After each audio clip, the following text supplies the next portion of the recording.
Alexandra, and I am here to share one of my favorite books with you. It's called Rosie Revere, Engineer. This is a story of Rosie Revere, who dreamed of becoming a great engineer. In Lilla Greer's classroom at Blue River Creek, young Rosie shyly, not daring to speak. But when no one saw her, she peeked in the trash for treasures to add to her engineer's stash. And late at night, Rosie rolled up her sleeves and built in her hideaway under the eaves. Alone in her attic, the moon high above, dear Rosie made gadgets and gizmos she loved. And when she grew sleepy, she hid her machines far under the bed where they'd never be seen. When Rosie was young, she had not been so shy. She worked with her hair swooping over one eye and made fine inventions for uncles and aunts, a hot dog dispenser and helium pants. The uncle she loved most was zookeeper Fred. She made him a hat to keep snakes off his head, from parts of a fan and some cheddar cheese spray, which everyone knows keeps the pythons away.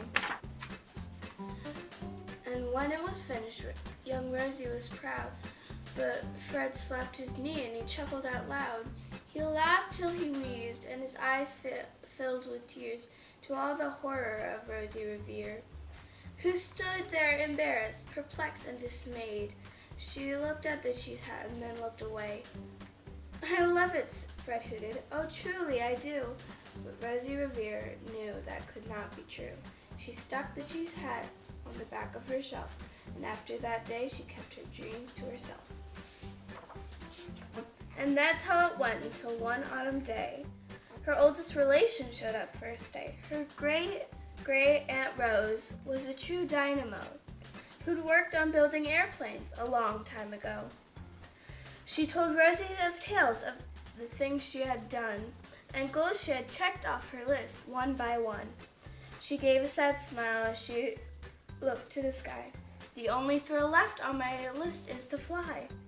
But time never lingers as long as it seems. I'll chalk that one up to an old lady's dreams."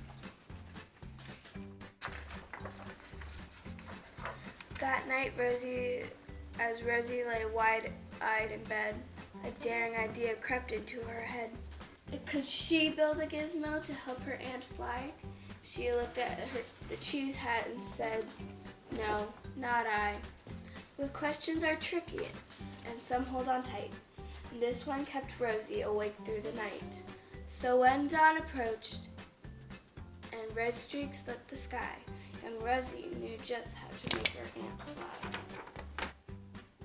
She worked and she worked till the day was half gone, then hauled her cheese copter out onto the lawn to give her invention a test, just to see the ridiculous flop it might turn out to be. Strapped into the cockpit, she flipped on the switch.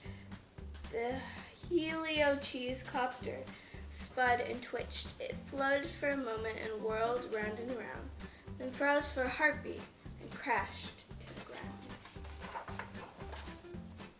Then Rosie heard laughter and turned around to see the old woman laughing and slapping her knee. She laughed till she wheezed and her eyes filled with tears, all the horror of Rosie Revere, who thought, "Oh no, never again.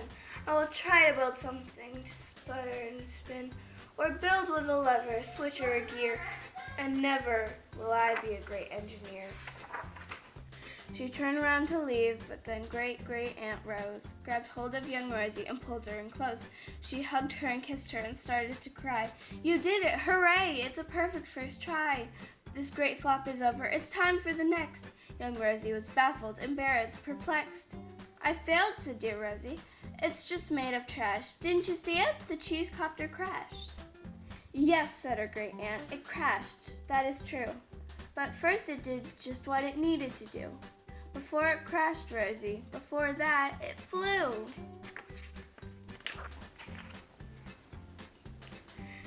"You're brilliant for flop was a raging success. Come on, let's get busy and on to the next. She handed a notebook to Rosie Revere, who smiled at her aunt as all became clear.